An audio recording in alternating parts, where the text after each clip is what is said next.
पंच परमेश की, भगवान की, अहिंसामयी वीतराग विश्व धर्म की, देवादिदेव 1008 आदि ब्रह्मा आदिश्वर श्री आदिनाथ भगवान की,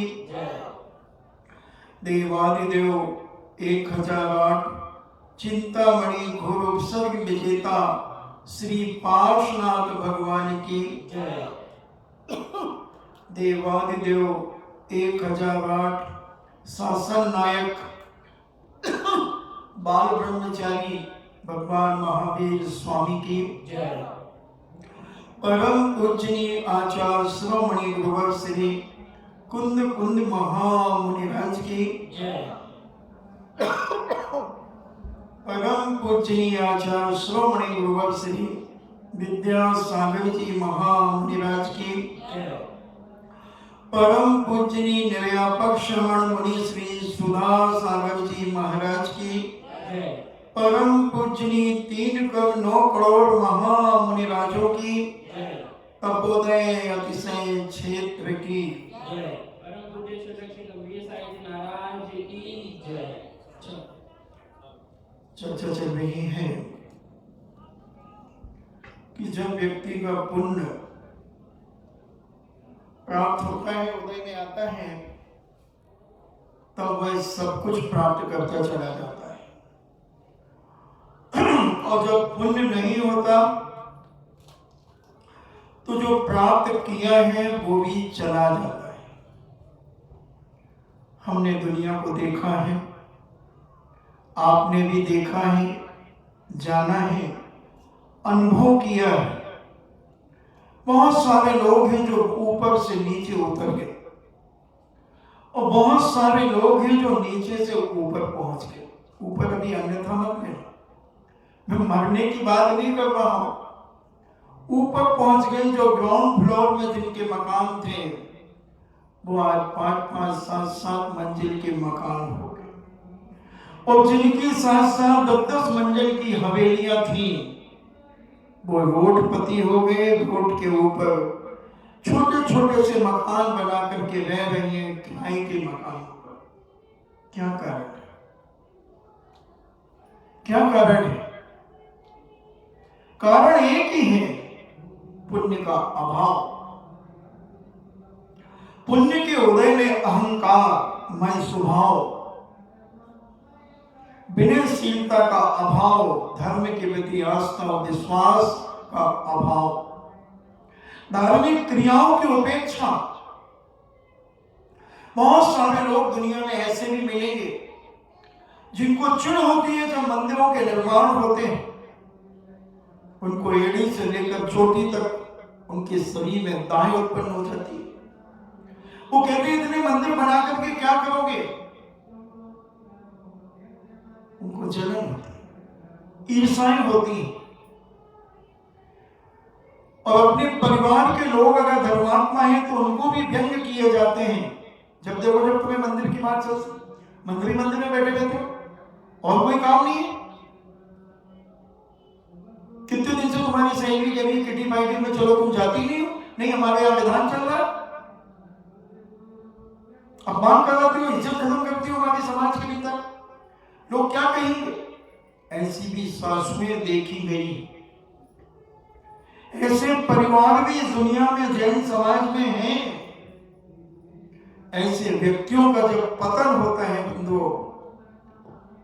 तब ये 64 धार इनके आंखों के साथ साथ पूरे शरीर से निकलती वेदना, मगर कोई भी इनको सहायक नहीं बनता, कोई भी इनको साथ देने में कभी अपना धन उपयोग में नहीं देता। न जाने भाव नहीं होते लोगों के, क्योंकि इसने अपने जीवन में पाप ही पाप कमाया है और पूर्व जन्म का पुण्य खूब जी भर के पाप में खर्च किया, जी भर के खर्च किया। ऐसे पापियों को कर्म कहता है बाबा जी, ये तुमसे नहीं मानेंगे, इनकी फाइल तो हमारे हवाले करो, हम इनको सलटाएंगे और इनको वो भूलुंडित करेंगे कि एक ना एक दिन जितेंद्र भगवान के चरणों में आकर के मस्तक झुकाएंगे, क्षमा याचना करेंगे, उनकी भक्ति करेंगे, पूजन करेंगे, अभिषेक करेंगे और पुण्य की क्रिया करेंगे, मगर लालच में करेंगे, थोड़ा बहुत पुण्य मिल जाएगा। और जो अपना कर्तव्य मान करके करता है कि नहीं, मुझे जिनेन्द्र का कुल मिला है, मुझे जिनेन्द्र भगवान मिले हैं, देव शास्त्र गुरु मिले हैं, तो मेरा कर्तव्य है जिनेन्द्र भगवान का अभिषेक पूजन करना, यथाशक्ति उनके दान देना, सारी चीजों पर वह विचार करता हुआ अपने जीवन को आगे बढ़ाता चला जाता है। ऐसा व्यक्ति साथी से पुण्य को कमाता है, साथी से पुण्य कमाता है। जो क्रिया अनुष्ठान समाज के भीतर होते हैं वो उसमें सब में अपना समय देता है, ऐसा व्यक्ति बहुत पुण्य कमा लेता है। और मिट्टी छूता है तो सोना होती चली जाती है। अभी आपके सामने युवा कह रहा था कि महाराज जी, हम 3 मित्रों ने शांति धारा अभिषेक करना शुरू किया, हमारी नौकरी लग गई। हमने और लोगों को कहा कि पुण्य कमाओ, भगवान की भक्ति करने से ही सब कुछ प्राप्त होगा। 15-20 लोगों की सरकारी नौकरी लग गई, धर्म की प्रभावना के साथ साथ धन भी प्राप्त किया जा रहा है। बहुत सारे लोग हैं जिनके बाप दादा जितनी पोजीशन में थे वो आज भी उतने ही हैं। मैं सब नगर में घूमता हूं 9 इंची के पैर से, सारे नगर में घूमता हूं, नगर नगर घूमता हूं। कुछ लोग संपन्न होते हैं, कुछ कम संपन्न होते हैं, कुछ और कम संपन्न होते हैं, कुछ और संपन्न कम होते हैं, और कुछ इतने ही होते हैं कि 2 टाइम की रोटियां जुटा पाते हैं। मैं सोचता हूं कि ऐसा क्यों हो रहा है? ये भी जैन है, मंदिर भी जाता है, क्या काम? ऐसा क्या किया इसने कि इतनी भक्ति कर रहा है, अभिषेक पूजन भी कर रहा है, सब कुछ कर रहा है, फिर इसको बरकत क्यों नहीं हो रही है लौकिक? फिर मैं सोचता हूं हो सकता है पूर्व जन्म में इसने लोन लिया हो। अभी बताता हूं, लोन का एक उदाहरण दे रहा हूं। इसने पूर्व जन्म में इतना इतना पाप किया अपने धन के माध्यम से, अपार धन था इसके पास, मगर उसने उस धन के माध्यम से ऐसा आराम किया, पंचदियों के विषयों में लिप्त रहा, इसको अभिशाप है धन दौलत का। इसने गुटखे की दुकान पर नोट पटके हैं, शराब की दुकान पर नोट पटके हैं, जुआ के घर पर नोट पटके हैं, हर तरफ से इसने धन का अपमान किया है। उस धन का इसे अभिशाप है। ये बेचारा मेहनत खूब करता, धन खूब करता, पुण्य भी कमाता, दुकान भी चलती है, मगर सब पुण्य पाप में चला जाता है। जैसे कोई लोन लेने वाला व्यक्ति बहुत कमाता है, मगर ब्याज देते देते दिवालिया हो जाता है। ऐसा ही कुछ अपने जीवन में कर रहा है। इसलिए हमारे जैनाचार्य कहते हैं कि अपने जीवन में परिणामों की बड़ी निर्मलता रखो। कल मैंने 1 घंटे इसके ऊपर बड़े विस्तार से बताया कि पुण्य के बिना जीवन में कोई व्यक्ति कुछ पा ही नहीं सकता। तुम क्या पाना चाहते हो अपने जीवन में, क्या करना चाहते हो तुम अपने जीवन में, उस प्रकार का बीजारोपण तुम करना शुरू करो। बिना किए तुम्हें कुछ प्राप्त नहीं होगा, और आज तक किसी को प्राप्त हुआ भी नहीं है। इसलिए बंधुओं, हम अपने जीवन पर विचार करें, अपनी गलतियों का एहसास करें, समझने का प्रयास करें अपने जीवन में कि हमने कितनी गलतियां की हैं, हमने कितना अपने जीवन में क्या क्या अनर्थ किया है। इस सारा का सारा समझने का प्रयास करेंगे तो हम समझेंगे।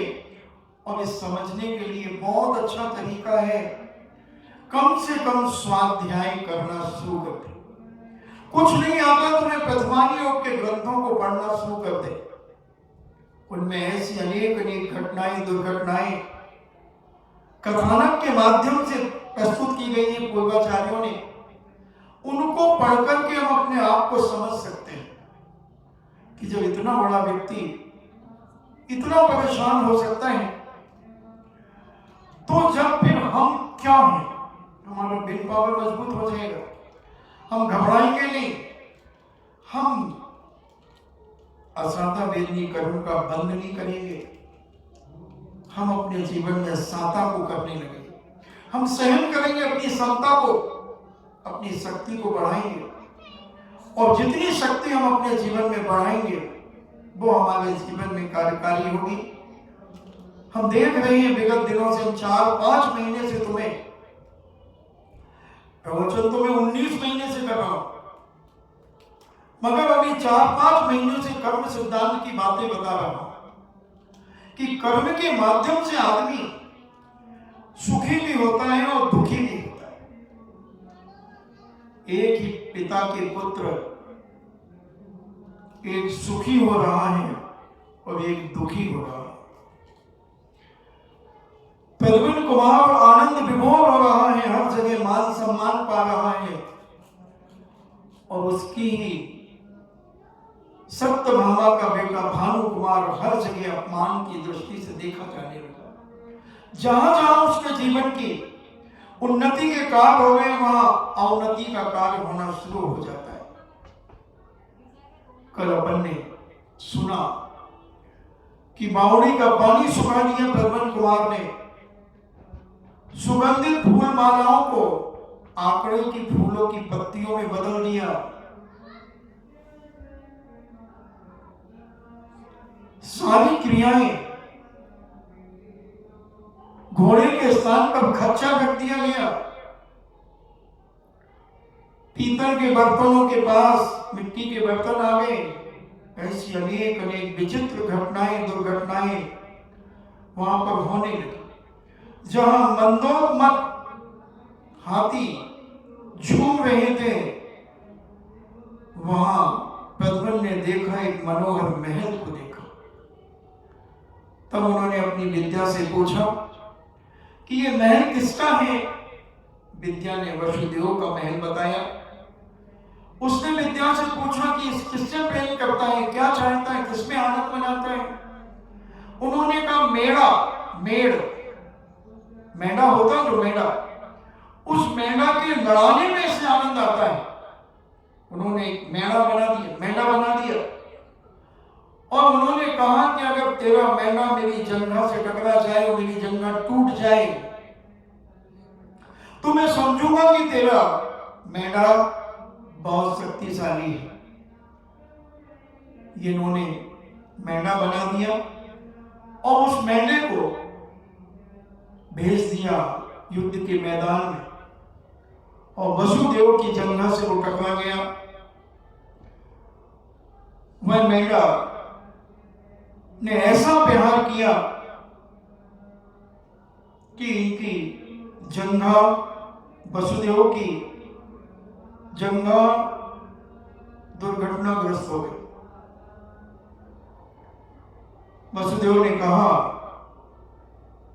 कि मेरा मेढ़ा जंघा पर प्रहार कर तो देगा मगर मुझे अभय दान दिलाया जाए, नहीं तो तुम्हारे सेनापति आदि मेरे को मार डालेंगे, मृत्यु लोक में पहुंचा देंगे। तब उन्होंने निर्भय का आशीर्वाद दे दिया। और ये सब अपन ने कल चर्चा सुनी थी। इस प्रकार प्रद्युम्न कुमार अपने पितामह को गर्भ से रहित कर वहां से निकल आए और उनकी जंघा तोड़ दी प्रद्युम्न कुमार ने, मैंने ने। और उन्होंने जैसे ही उसे मुक्त किया उसने प्रहार किया और वो मूर्छित होकर के गिर पड़े। चारों तरफ कोलाहल मच गया।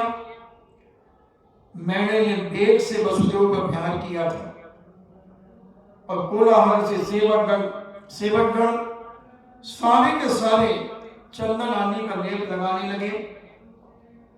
उन्होंने पथ में एक भव्य व्यक्ति को देखा प्रद्युम्न कुमार, और एक प्रसाद देखा, यानी एक महल देखा। पूछा, एक कर्ण 50 विद्या होती, मैंने आपको पहले बताया था कि कर्ण 50 विद्या जैसे सिद्ध हो जाती है वो सब प्रकार की जानकारी उसके कानों में दे देती है, मगर तुम बैठ मत जाना कब सिद्ध करने के लिए, नहीं तो पागल हो जाओगे। बिना गुरु के सानिध्य में कभी कोई विद्या सिद्ध नहीं की जाती। गुरु देखता है कि तुम्हारे लक्षण कितने हैं उस विद्या को सिद्ध करने के लिए, कितनी ताकत है तुम्हारे पास, उस आने वाली विद्या को तुम अब कैसे संभाल सकते हो कि नहीं संभाल सकते।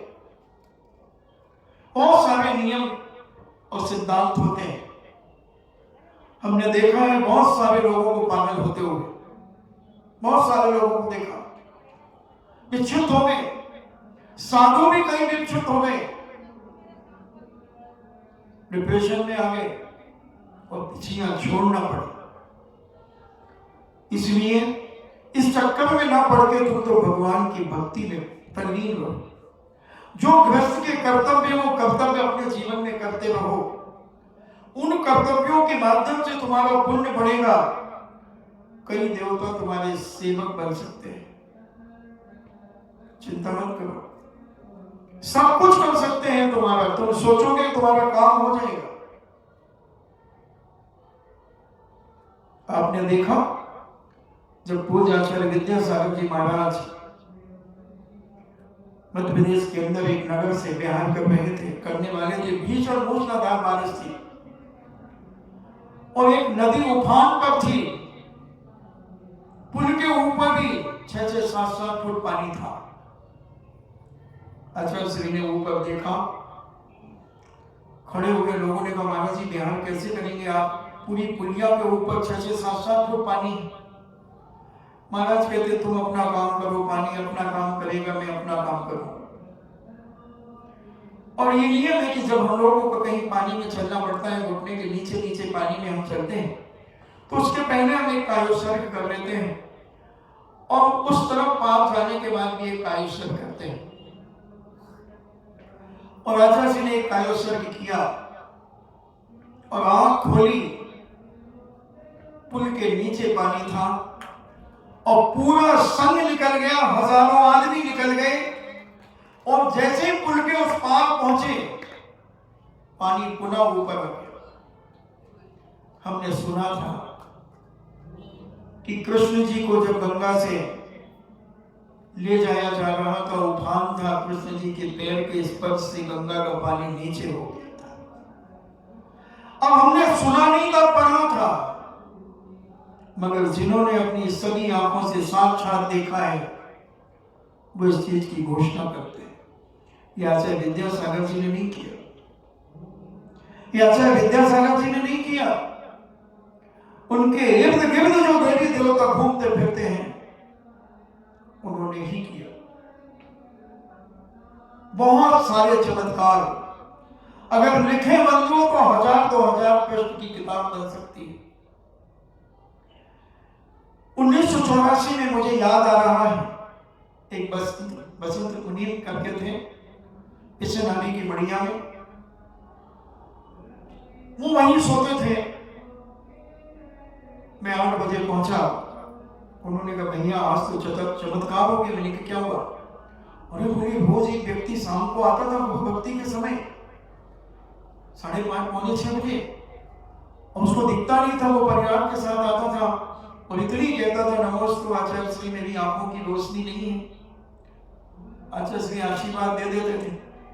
वो आज सुबह आया, दौड़ता हुआ आया अपने घर से और कहता है आचार्य श्री मुझे दिख रहा है, मैं आपके दर्शन कर रहा हूँ, भगवान के दर्शन कर रहा हूँ, मुझे सब कुछ दिख रहा है, मेरी आंखें आ गई। आचार्य श्री ने पुनः आशीर्वाद दे दिया। जब उसने मुझे ये 8 बजे प्रातः काल बताया तो मैंने आचार्य श्री से कहा कि महाराज आज तो चमत्कार हो गया। तो उन्होंने कहा अच्छा मेरे पास आंखें रखी हैं क्या? मैंने दे दी। मैंने कहा इसको तो पेपर में देंगे, ध्यान रखना अगर पेपर में दिया तो मैंने कहा महाराज जी साक्षात आंखें आई हैं उसको?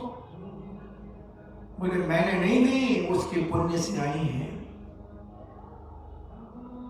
बोले अगर ये हल्ला मचा दोगे तो इतने लोग आएंगे, कौन संभालेगा? मेरा धर्म ध्यान छूट जाएगा।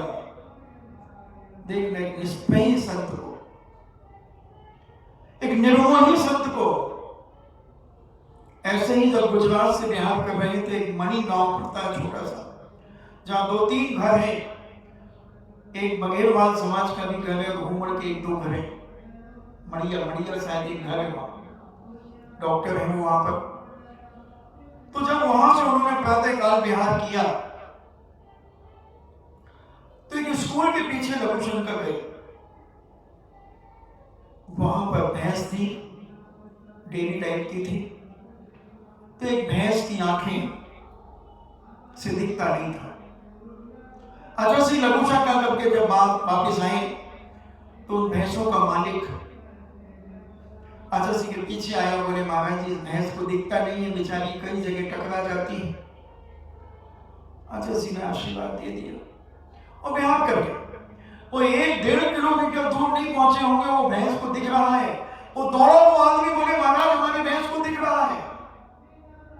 महाराज ने यूं कर दिया और चले। किसने कर दिया? पुण्य के प्रताप से देवता भी उनके चरणों में नतमस्तक हो जाते। उनकी साधना, आराधना, उपासना, त्याग, तपस्या के माध्यम से देवता भी चरणों में नतमस्तक हो जाते, नतमस्तक हो जाते। ऐसी अनेकों घटनाएं। 20 साल से कुआं सूखा पड़ा था गंसौर के पास, पिंगली गंसौर पर। पूछ भर के चरण का प्रक्षालन करके, पाप प्रक्षालन करके और उस गंदोदक को चढ़ना को कुएं में डाल दिया। कुआं लबालब भरा है, आज भी भरा है कुआं, 1984 से लेकर। पकोड़ा में भी यही घटना घटी। आचार्य श्री का बिहार था, टीकमगढ़ समाज चिंतित थी कि कुएं सूखा है, क्या करेंगे, कहां से पानी लाएंगे। और आचार्य श्री वहां बिहार कर रहे हैं पकोड़ा के लिए, और पकोड़ा ही नहीं पहुंच पाए और कुओं में पानी आ गया। बंधु चलते फिरते भगवान, हमने भगवान महावीर स्वामी को नहीं देखा। घबराओ मत, डरो मत। एक बार श्रद्धा से आकर विद्यासागर जी महाराज के दर्शन कर लो, तुम्हें साक्षात भगवान का रूप है, वो तुम्हें दर्शन दे। अपने जीवन को सफल बनाओ। समझने का प्रयास करो, धर्म अंदर की श्रद्धा के साथ धर्म करो। दिखावा मत करो कभी धर्म का। दिखावा करने से तुम धर्मात्मा तो दिखोगे, मगर अंदर से तुम पापों का संचय करते चले जाओगे। स्वार्थ में धर्म मत करो कभी, निस्वार्थ भावना से धर्म करो। अपने जीवन में एक ही भावना भाव कि हे भगवान, मेरा अंतरंग कभी काला ना हो, न मेरा वचन काला हो, न मन काला हो। काया तो कृष्ण लेस्या होगी तो कोई बात नहीं, मगर अंदर के भावों की कृष्ण लेस्या ना हो जाए, काली लेस्या ना हो जाए अंदर के परिणामों की, वो तुम्हारे हाथ में है।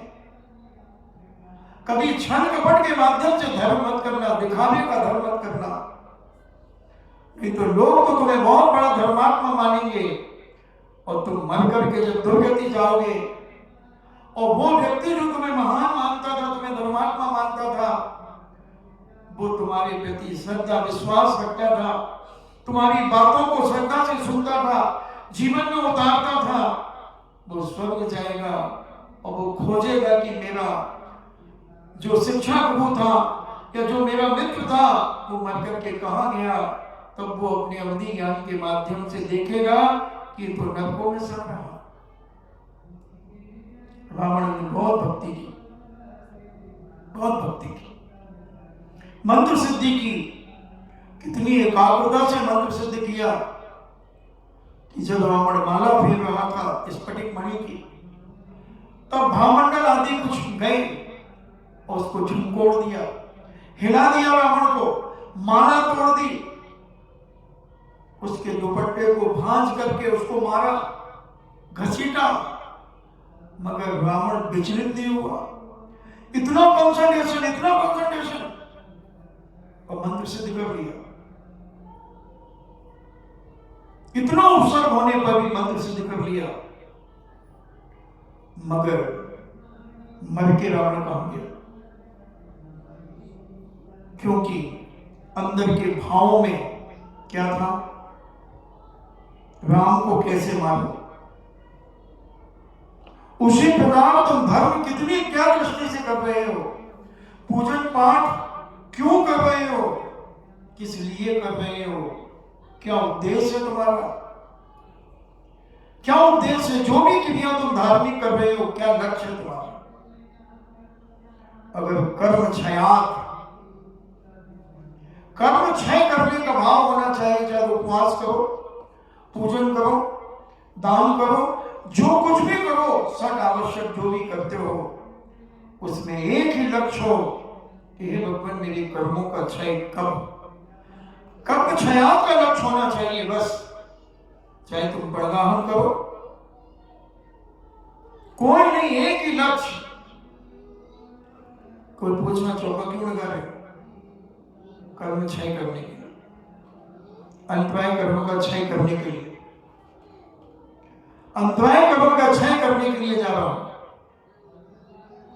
भगवान की पूजन क्यों कर रहे हो? पूज्य बनने के लिए। ये लक्ष्य अगर हो जाए तो अपार पुण्य का संचय करोगे। यह है पुण्यानवंती पुण्य। मगर अपने अपने गरिबान को झांके, अपने अपने गरिबान को समझने का प्रयास करें कि हमारी कितनी देर, कितनी निर्दोषता, कितने समय तक हमारी क्रियाओं में रहती है। हम जो भी क्रिया करें उसमें हम कितना निर्दोषता का अनुभव करते हैं। मंदिर में, प्रवचन में, कहीं भी हम मन वचन काया से कितना वह कार्य करते हैं, उतना ही पुण्य मिलेगा। भले तुम 2-2 घंटे मंदिर में बैठे हो, उससे क्या फर्क पड़ता है? और बैठे बैठे तो बिल्कुल एकांत होकर के बैठे हो, मगर अंदर क्या घटापटी चल रही है? वो है कर्म बंध का कारण और कर्म निर्जला का कारण।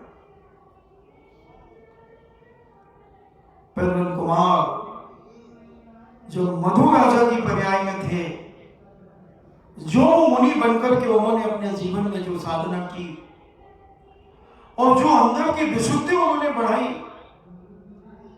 संयम लब्धि गुण स्थान, जब संयम लब्धि स्थान बढ़ाए,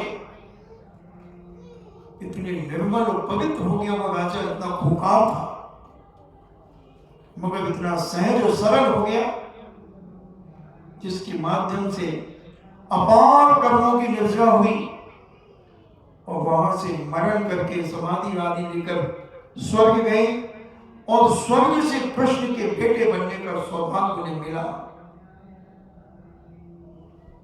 और आज वो पुण्य उनके जीवन में काम आ रहा है, मगर उस पुण्य का वो दुरुपयोग नहीं कर रहे हैं। किसी भी प्रकार का दुरुपयोग वो अपने जीवन में उसे नहीं कर रहे हैं। हमेशा हर व्यक्ति का बस आनंद थोड़ा ले रहे हैं, चलो चिढ़ा तो नहीं है थोड़ा सा,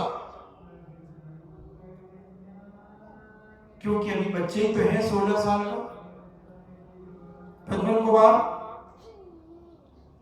और वह ये सारी क्रियाएं करते हुए वहां से निकल जाते हैं और अपनी कर्ण पचासनी विद्या से पुनः पूछते हैं कि उत्तम महल किसका है। तब वह विद्या कहती है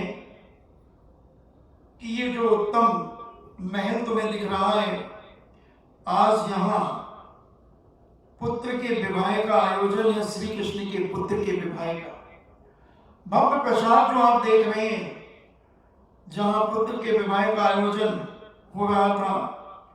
प्रद्युम्न ने उसके कर्ण पचास विद्या से पूछ लिया कि क्या है। तब उसने कहा, जिस उत्तम महल को तुम देख रहे हो, यह लोक प्रसिद्ध महान महारानी सत्यभामा का महल है और इसमें चारों दिशाओं में सत्यभामा का प्रभाव है और एक 14 वर्षीय किशोर का सुंदर रूप उसने धर लिया। यानी वो 14 साल का एक युवा प्रद्युम्न कुमार ने अपना रूप बना लिया और वेद पाठ का उच्चारण करता हुआ सत्यभामा के महल में पहुंच गया। वहां सत्यभामा सिंहासन पर बैठे हुए सत्यभामा को देखकर उस विप्र ने, जो ब्राह्मण का रूप धारण करके पहुंचा था, उसने ब्राह्मण को देखा सत्यभामा ने तो कुमार से कहा, हे नारायण के मान सरोवर में निवास करने वाले राज हंसनी, विस्तृत पुण्य को धारण करने वाले, विस्तृत पुण्य को धारण करने वाली हे सत्यभामा देवी, आपका कल्याण। मैं कुलीन वंशोत्पन्न का विप्र कुमार हूं, कुलीन वंश में मेरा जन्म हुआ है, मगर क्षुधा से मैं बहुत व्याकुल हूं। मुझे बहुत जोर से भूख सताई जा रही है, कृपया कर मुझे मन वांछित भोजन कराने की कृपा करें। उसका निवेदन सुनकर के सत्यभामा मुस्कुराने लगी और उसी समय विवाह हेतु आमंत्रित अन्य विप्रगण भी सत्यभामा के प्रसाद में आ पहुंचे। वे एक विप्र किशोर को भोजन की याचना करते हुए देखकर कहने लगे, अरे दुर्भागे, तू ब्राह्मण कुल में जन्म लेकर भी याचना कर रहा है महारानी से।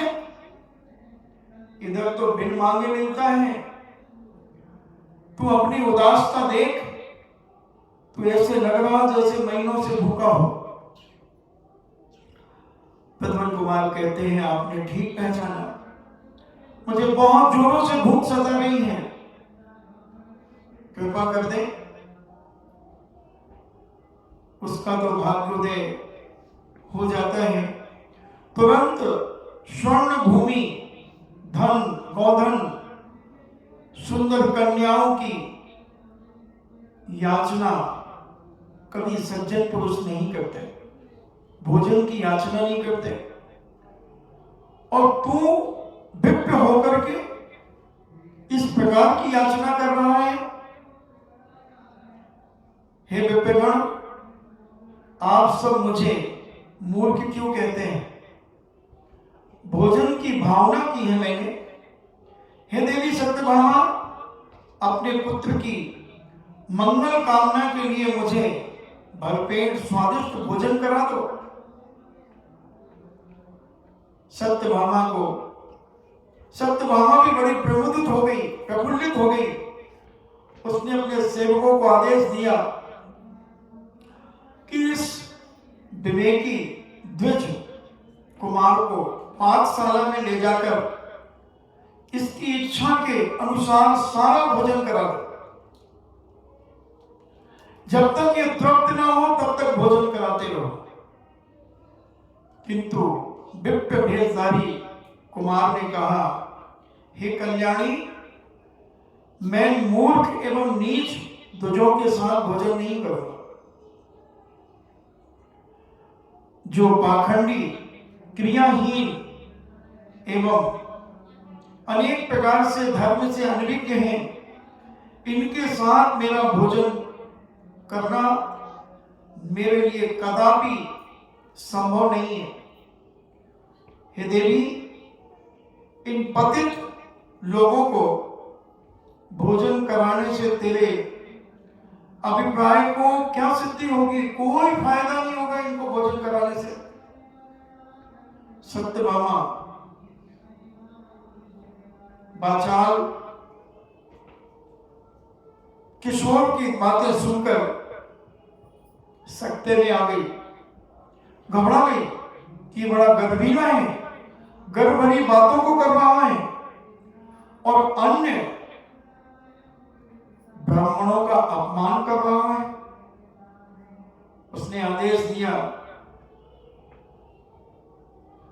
इसको आदर पूर्वक भोजन तो कराने के लिए लेकर जाओ और वहां जाकर भेषधारी प्रद्युम्न कुमार ने जो ब्राह्मण का रूप धारण किया था, सबसे आगे आसन लगा करके बैठ गया और अन्य जो ब्राह्मण आदि थे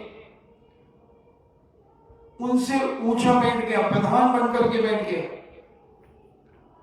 और अत्यंत सारे ब्राह्मण कुपित हो गए। उन्होंने यह तो कहा ही कि कलह प्रिय है, ना तो इसकी जाति का पता है, न इसके बाप का पता है, न जात का पता है, न कुल का पता है, न इसके माता पिता का पता है, न गोत्र का पता है। कौन है ये? ऐसी स्थिति में इसके साथ हम भोजन नहीं करेंगे। अब उन्होंने कहा कि हम इसके साथ भोजन नहीं करेंगे। यह विचार कर सारे ध्वजगण अन्य भोजन कक्ष में चले गए, किंतु वहां भी विप्र कुमार प्रधान आसन पर आसीन दृष्टिगोचर हुए। यहां बैठे थे लोगों ने, उन्होंने कहा चलो अपन दूसरे पंडाल में चलते, तो वहां भी विप्र कुमार मिल गए। अब तो ध्वजों को बड़ा क्रोध आ गया। अब उनके क्रोध का पारावार न रहा। उन सभी वेद पाठी, वेदों में विशारद विप्रों ने निश्चय कर लिया, इसे अवश्य प्रताड़ित करेंगे। यह विप्र देशी, इसका तो वध करने पर भी कोई पाप नहीं लगेगा। विप्रों का ऐसा विचार सुनकर के विप्र कुमार कहने लगा, हे विप्रो, तुम लोग तो वेदज्ञ मानते हो, पर तुम हमसे द्वेष क्यों कर रहे हो? और तुम्हारा एक भी लक्षण ब्राह्मण का नहीं लग रहा है। जिन व्यक्तियों द्वारा यज्ञ में अश्व मनुष्य राजा माता पिता तक हवन कर दिए जाते हैं, वे दुष्कृत्य को क्या पुण्य लगता है? यह कहकर और इसे तुम धर्म की व्याख्या करते हो। इस बात पर ब्रह्मज्ञानी कैसे चुप रह सकते थे? जिस धर्म में मधु मांस का भक्षण बताया गया हो, जहां कुपेय यानी अभक्ष को पिया जाता हो, वह धर्म कैसे हो सकता है? विप्र कुमार के ऐसे कटु वचनों को सुनकर के सारे वेद वेदांती कुपित हो गए और उन्होंने निश्चय कर लिया कि इस क्रियाकांड विरोधी विद्वान की हम हत्या करके ही रहेंगे, क्योंकि ऐसा धर्मविरोधी दुष्ट का वध करना कोई पाप का कारण नहीं है। वंशमात भी पाप नहीं है, इसका वध नहीं होता। ऐसा नहीं क्रोध से कुपित होकर के कुमार की ओर झपके। प्रद्युम्न ने जब देखा कि ये ध्वजगण तो वास्तव में उसका प्राण नाश करने के लिए तत्पर हैं, तब उसने अपनी विद्या की सहायता से उन सबको परस्पर में ही लड़वा दिया, परस्पर लड़वा दिया, दोनों में उन्हीं में झगड़ा करा दिया। और वे एक प्राण नाश करने को जो तत्पर थे,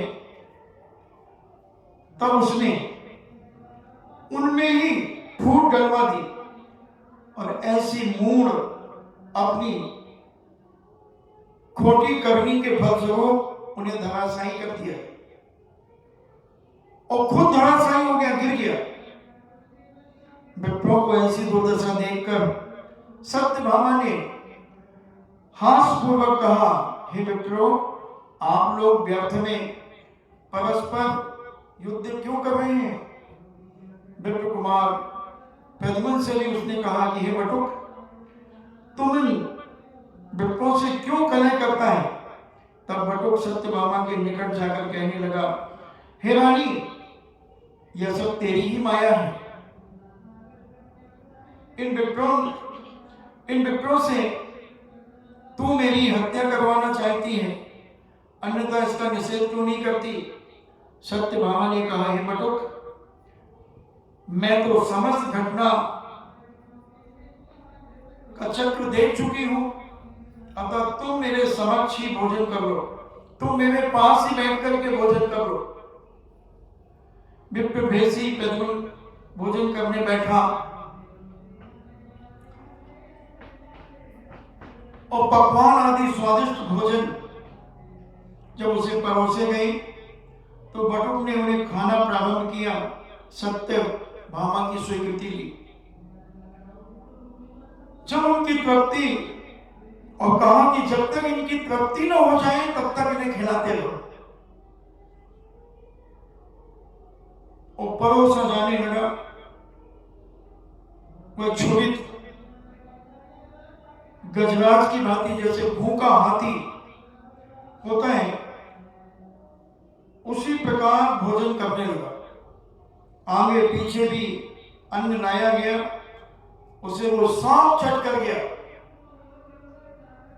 विवाह में निमंत्रित लोग जो लोग आए थे, जो महिलाएं आई थी, पुरुष आए, तो उनमें कौतूहल हो गया कि बटुक भोजन करने लगा है और सत्यभामा के घर का सारा पकवान उसे परोस दिया गया है, फिर भी अभी भूखा।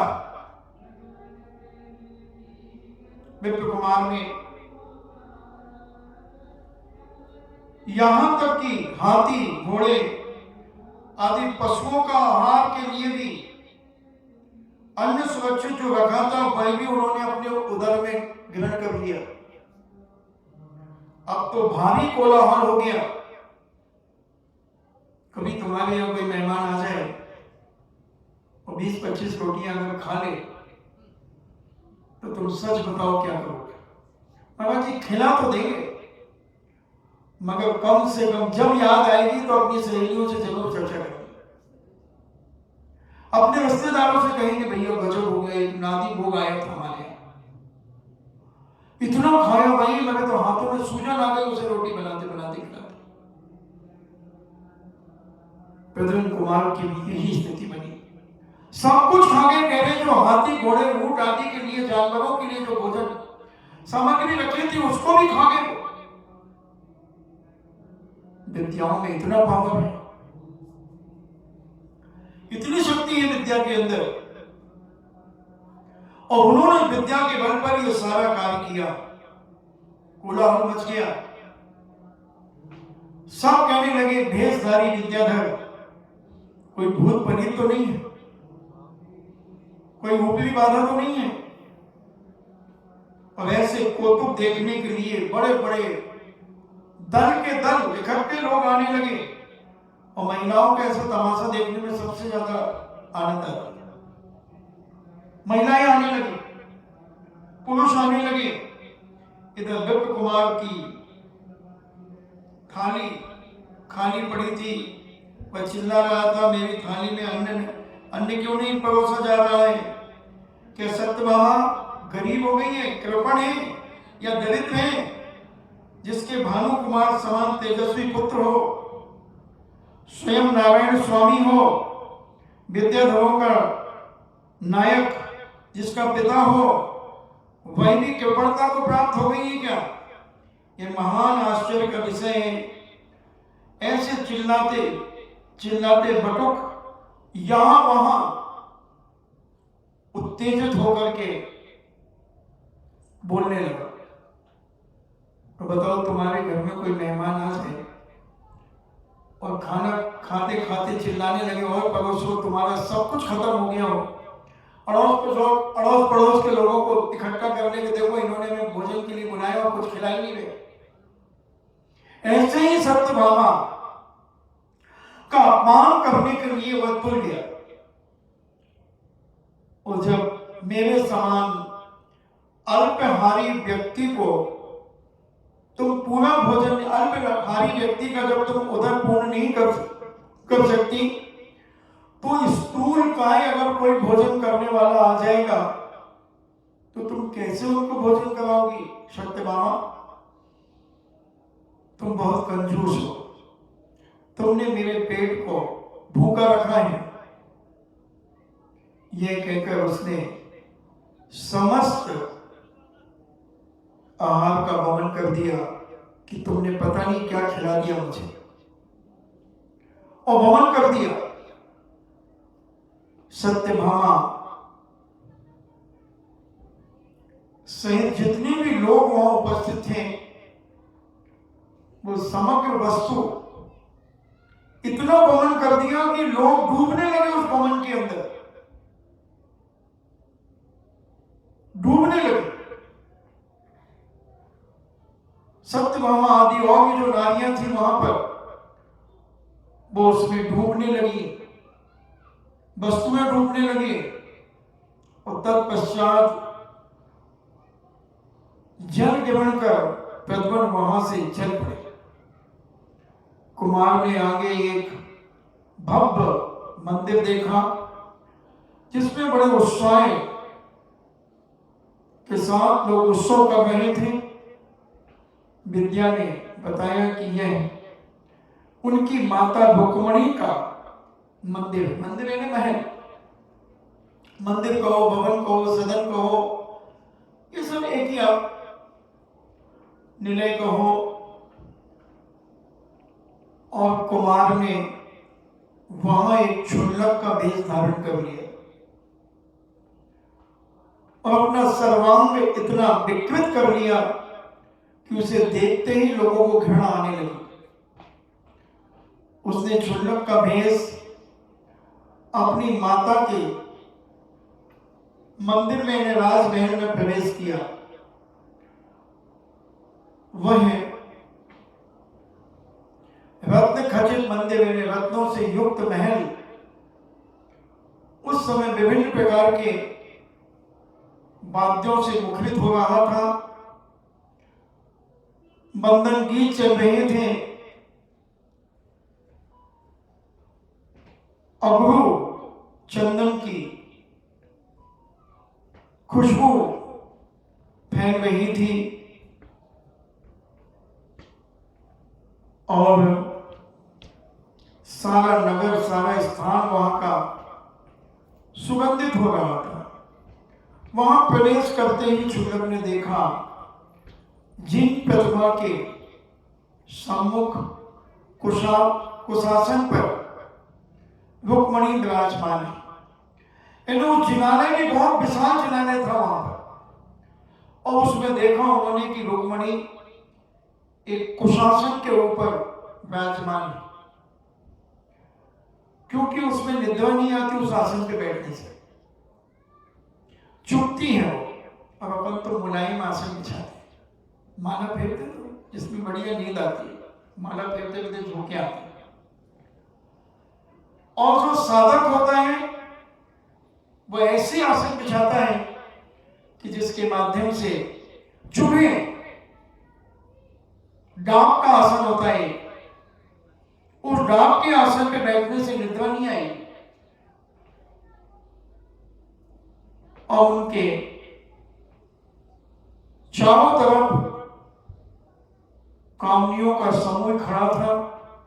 रुक्मणी को देखकर क्षुल्लक भेषधारी कुमार सोचने लगा, क्या यह इंद्राणी या कोई महादेवी है?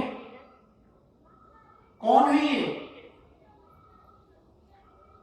ये साक्षात नारायण की पत्नी है। इसकी सुंदरता दुनिया में देखने नहीं मिलती। इसका निर्माण किन परमाणुओं से हुआ है? अपनी माता को जिनेन भगवान की आराधना में तल्लीन देखकर कुमार बड़ा प्रसन्न हुआ और मन में विचार करता है कि मेरी मां इतनी धर्मात्मा है, इतनी तल्लीनता के साथ ध्यान में लीन है। उसने मन ही मन उन्हें प्रणाम किया। सत्य है, उत्तम कुल में उत्पन्न होने वाला ऐसा कौन व्यक्ति है जो अपने माता पिता को देखकर प्रसन्न नहीं होगा, गुरुजनों को देखकर आनंद से नहीं भरेगा। और जिसकी मां नियम संयम का पालन करती है, उसका सच्चा बेटा अपनी माता का आदर्श मानता है और गर्व करता है कि धन्य है मेरी मां जो अष्टमी चतुर्दशी के उपवास करती है, 16 कारण एक उपवास एक आहार करती है। मैंने इसके कोख में जन्म लिया है। अंदर से आह्लाद आता है, बार बार नमन करता है, प्रणाम करता है और उनके चरणों में ढोक देता है। आनंद से भरता है कि मेरी मां जिनेन भगवान का पूजन करती है, मेरी मां दान देती है, मेरी मां साधु संतों को, त्यागी गतियों को आहार दान देकर के ही भोजन करती है। एक उदयपुर के अंदर एक मांगी बाई है, मांगी बाई घूमन समाज की है, सैलिया चित्तौड़ा है मांगी बाई। उसका नियम है, छोटू जानता होगा शायद, मांगी बाई जानता है ना? हाँ, क्योंकि ये घूमता रहता है, ये भी आहार दान दे रहे। तो वो उसका नियम था। जब हमने अभी 2006 में उदयपुर चतुर्मास किया, उसका नियम है कि 20 किलोमीटर दूर में कहीं भी साधु होगा वो आहार देकर के ही भोजन करेगी, आहार देकर के ही भोजन करेगी। बस में जाएगी, गाड़ी नहीं है उसके पास, बसों में चली जाती है। नियम है, उसे गर्व होता है महाराज के पास भी डेली एक गिलास देने लगे, महाराज सबसे पहले उसी से ले लेते। तो ऐसे निर्मल परिणाम है बड़े उसके। तो जिस बच्चे की मां इतनी धर्मात्मा हो, अगर बच्चा संस्कारित है तो बच्चा को आनंद आता है अपनी मां की हर क्रिया को देखकर।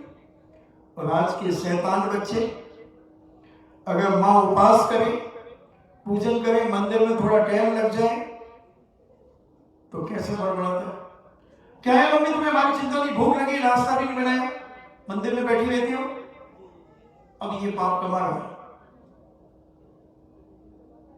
धन्य मानना चाहिए कि मेरी मां इतनी धर्मात्मा, हे भगवान मुझे भी ऐसी शक्ति दो कि मैं भी अपने जीवन में ये नियम लूं कि जब तक महाराज के आहार चर्या का समय ना हो जाए उसके बाद ही मैं भोजन करूं, पानी पीऊं, नाश्ता करूं।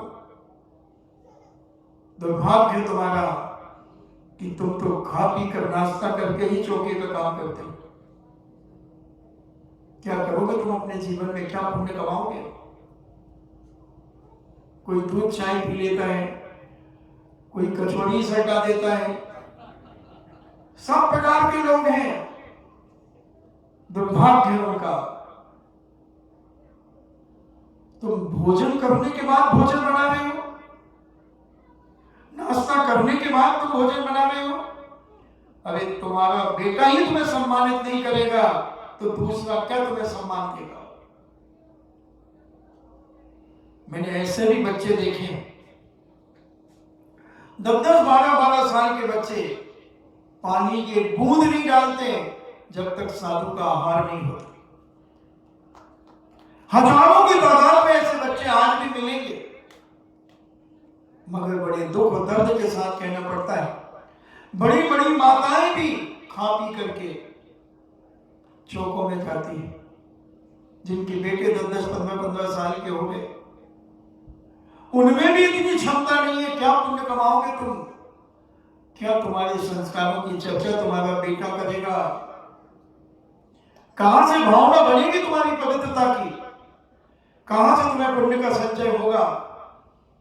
तुम तो खा पी करके डकार करके आहार दे रहे हो। समझना होता, मैंने खूब आहार दिए मगर एक बूंद पानी भी जीवन में नहीं पी। जब सब साधु समय पे बैठ जाते थे उसके बाद आकर के भोजन करता था।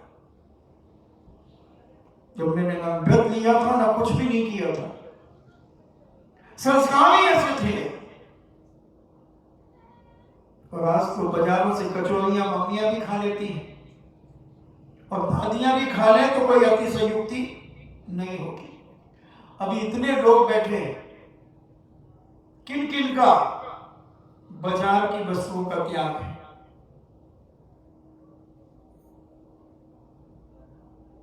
एक, अभी बच्चों की बात देखने दो, अभी महिलाओं को देखो, ये तो गति मिल गई, अब तुम्हारा तो हो गई होगा। अब बोलो तुम, अभी ये सब शादी ब्याह में डकारती हैं, एक भी शादी ब्याह का त्याग नहीं इनका। और 50-50, 60-60 साल की हो गई है, कौन बना रहा है? क्या मिलाया जा रहा? अजीनो मोटो। तुम्हारी सब्जी में अनोजो मोटो डलता, अजीनो मोटो, जो मछली को मार करके बनाया जाता है। मैंने 50 हलवाइयों से बात की और हमने कहा, बंधु ये बताओ तुम जैनों की शादियों में भी जाते हो? बोले हाँ महाराज जी जाते हैं। तो हमने कहा तुम उसमें ये अजीनो मोटो डालते हो? बोले देखो महाराज जी हम आपसे झूठ नहीं बोलेंगे, हम डालते। मैंने कहा यार तुम कैसे मांस खिला रहे हो हमारी जैन समाज को? बोले महाराज जी हमारे पेट का सवाल है। मैंने कहा इसमें पेट का क्या सवाल है? बोले लोगों को टेस्ट नहीं आता, कैंसिल कर देंगे हमारा ठेका। बोले मैंने शुरू में जब ये अजीनो मोटो चला तो मैं जब जैन समाज की शादी में जाता तो ये इसको नहीं डालता, सब्जी आदि में उसमें डालता, तो मैं उस समय नहीं डाला मैंने। तो लोगों में चर्चा में मजा नहीं आया, टेस्ट नहीं आया इसके। सेठ ने आकर के कहा यार क्या यार लोग हमें बदनामी कर रहे हो, मैं इतना खर्च कर रहा हूँ और तुम टेस्ट ही नहीं आया। उसने कहा देखो सेठ जी आप जैन हैं, साधु संतों के पास आते जाते हैं, हमने देखा है, तो जो अजीनो मोटो है, अजीनो मोटो जो भी, वो मछली को मार करके बनाया जाता है, वो हम कैसे मिला दें तुम जैनियों को? उस सेठ ने कहा कि मिलाओ यार, बदनामी मेरी हो गई है, तुम चुपचाप करो ना, तुम्हें जो चाहिए मंगा लो ना, मुझसे क्यों पूछते हो? और उसने डालना शुरू कर दिया। ऐसे मैंने हर जगह चतुर्मास में हलवाइयों से पूछता, और वो कहते हैं कि महाराज हम डालते हैं, और तुम सब खा रहे हो। मांसाहार करने वाले के परिणाम कहां होंगे संयम लेने के? कहां त्याग की ओर बढ़ पाएगा वो? सामूहिक भोजों में खाते हो, कौन परोस रहा है, कौन बना रहा है, तुम्हें पता ही नहीं है। चलने दो। कौन बेटा अपनी मां की गरिमा व्यक्त करेगा कि मेरी मां धर्मात्मा है, बाजार का नहीं खाती है, घर में बनाती है, जो कुछ बनाती है। सोचना चाहिए, समझने का प्रयास करना। ऐसे भी बच्चे हैं जो 5-5, 10-10 साल के बच्चे हैं जो आलू प्याज लहसुन नहीं खाते।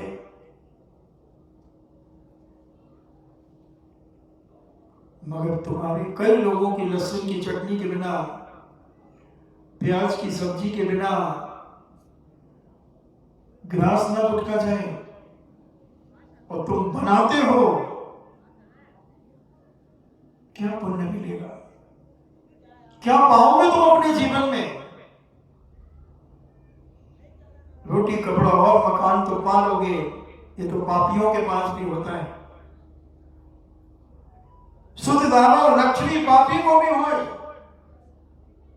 पापियों के पास भी खूब धन दौलत है, खूब मकान है, दुकान है, सब कुछ है, मगर दुर्लभ क्या है? संत प्रभु भजन, संत समागम और प्रभु भजन। संतों का समागम भी मिल गया, मगर उसको, उनकी वाणी को अगर जीवन में नहीं उतारा, तो मैं तो कहता हूं तुमने अपना समय बर्बाद कर दिया। साधु का समय नहीं बर्बाद किया, तुमने अपना भी समय बर्बाद कर दिया। कुछ नहीं पा पाए, वैसे के वैसे रहे। जो 10 जुलाई 2019 में जैसे थे, वैसे ही 2021 और 25 फरवरी तक ऐसे ही रहिए। क्या पाया, क्या खोया और क्या पाया, इस पे विचार करना आपका समय हुआ। क्योंकि मुझे शुगर कोटेड गोली करके खिलाने की आदत नहीं है। मैं कुनैन का पाउडर सीधा खिलाता हूं, सीधा खिलाता हूं। बुरा लगे तो 3 बार, मेरा क्या करोगे? मेरा कुछ नहीं कर सकोगे, मगर सत्य कहने से कोई मेरा मुंह भी बंद नहीं कर सकता। और सोचना चाहिए, इस उम्र में तुम सामूहिक भोजों में जाते हो। अगर तुम वाकई में जैन हो और तुम्हें जैन धर्म के प्रति गर्व है, तो यहां से उठने के पहले ही संकल्प कर लो कि भूखे मर जाएंगे तो मर जाएंगे, मगर सामूहिक भोजों में कभी भोजन नहीं करेंगे। 2 रोटियां अपने हाथ से बना के खा लेंगे, कार्यक्रम में चले जाएंगे, ब्याह शादी में चले जाएंगे, अपने घर से खा के जाएंगे, अपना टिफिन लेकर के जाएंगे, पड़ोस में कहीं भी बैठ के खा लेंगे, उनका कार्यक्रम अटेंड करेंगे, व्यवहार निभा लेंगे। महाराज जी तुम समझते तो हो नहीं, वो नुक्ते देख करके मुंह में पानी आता है। नुक्ते देखता हूं, सेव देखता हूं, जलेबी देखता हूं, पोहा देखता हूं, और भी जो बनता वो देखता हूं, तो महाराज ऐसा लगता है खा ही लो, खा ही लो। तो कर्म भी कहता खा ही लो, फिर हम आते हैं। अभी समझने का प्रयास करें, जानने का प्रयास करें अपने जीवन में।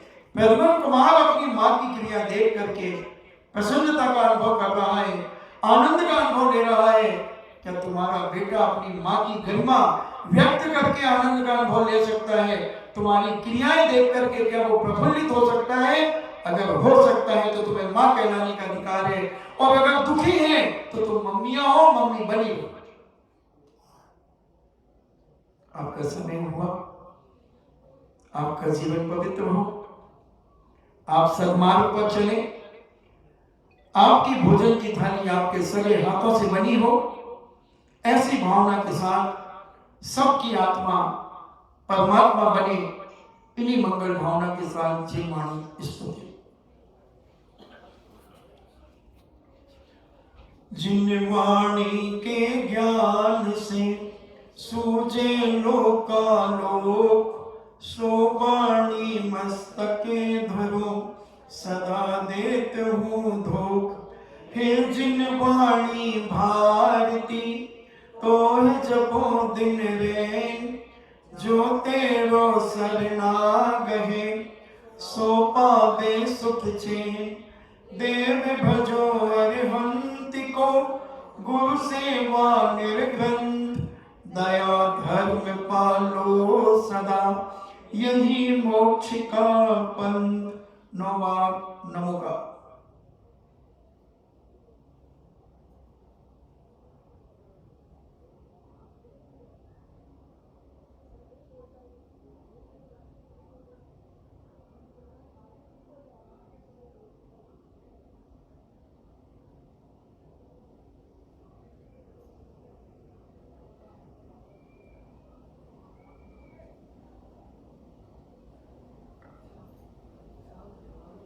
परम पूजनी द्वादशांग जिनवाणी माता की जय। सुत देवता जय बंधु। सुत देवता जय बंधु। सुत देवता जय बंधु। जैनम जेतु शासनम वंदे विद्यासागरं। जैनम जेतु शासनम वंदे विद्यासागरं। जैनम जेतु शासनम। वंदे विद्यासागरं।